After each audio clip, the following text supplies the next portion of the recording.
Malayo man sa bansang sinilangan, hindi pinalagpas ng ating mga kababayang overseas Filipino workers sa United Arab Emirates na makipagkaisa upang sama-samang ipagdiwang ang ika-126 na anibersaryo ng ating kalayaan. Proud na winagayway ng ating mga kababayan ang mga bandila ng Pilipinas habang nagsasagawa ng isang parada bilang pagbubukas ng Philippine Independence Day celebration sa Dubai noong nakalipas na linggo sa Dubai World Trade Center. Ang iba'y nakasuot pa ng barong at Filipiniana para malubos ang pakikiisa sa pagtitipon. Si Aling Marisa, ipinagmalaki ang sariling gawang Filipiniana gown na gawa sa recycled materials gaya ng mga takip ng plastic bottles. Proud ako, isang gawad kasambahay, 42 years ako sa isang amo. At ang may papayo ko lang sa mga katulad kong OFW, maging matatag lang tayo sa buhay. Ito kaya ako nandito sa event ng kalayaan. Pinapakiusap ko sa aking mga kababayan na magmahalan tayo na magkakapatid. Kaya mahalaga natin ipagdiwang ang kalayaan para ang mga tao magkaisa at mahalin ang kapwa at maging okay tayong lahat ng mga Pilipino.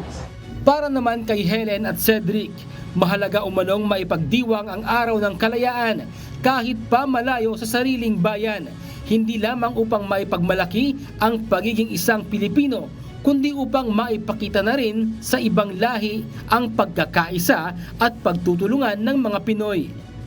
Pag nakita ko po ang aking mga kababayan, kahit hindi po kami magkakamag-anak, kahit po kami magkakaiba kung saan po probinsya, para po kaming magkakapatid.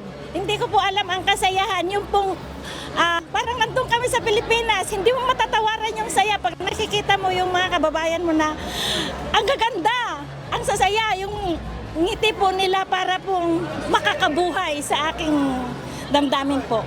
Napakaganda talaga na nagbubuklod-buklod at nagsasama-sama ang mga Pilipino dahil wala kang makikitang pagmamahal na katulad ng Pilipino. Grabe yung pagkakaisa, pagtutulungan at syempre nandito tayo sa UAE, malayo tayo sa ating mga pamilya. Katulad sila yung mga pamilya ko dito, sila yung mga kaibigan ko para mawala yung homesick ko dito sa UAE. Samantala, masayang bumati ng personal sa selebrasyon si Sheikh Nahyan bin Mubarak Al Nahyan at tinukoy ang kahalagahan ng mga Pilipino sa matibay na tuloy-tuloy na ugnayan ng Pilipinas at United Arab Emirates. You daily strengthen the business, cultural, healthcare and technology sectors in our country. Your knowledge, talent, and energy have profoundly contributed to our development and progress. We in the UAE value our friendship with the Filipino people, and I am pleased and honored to celebrate with you the anniversary of independence of your great country.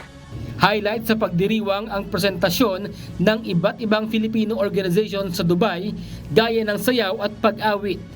Hindi rin mawawala ang Pangkabuhayan Corner, art exhibit at iba pang palaro. Bradley Robuza, humahataw sa balita ngayon.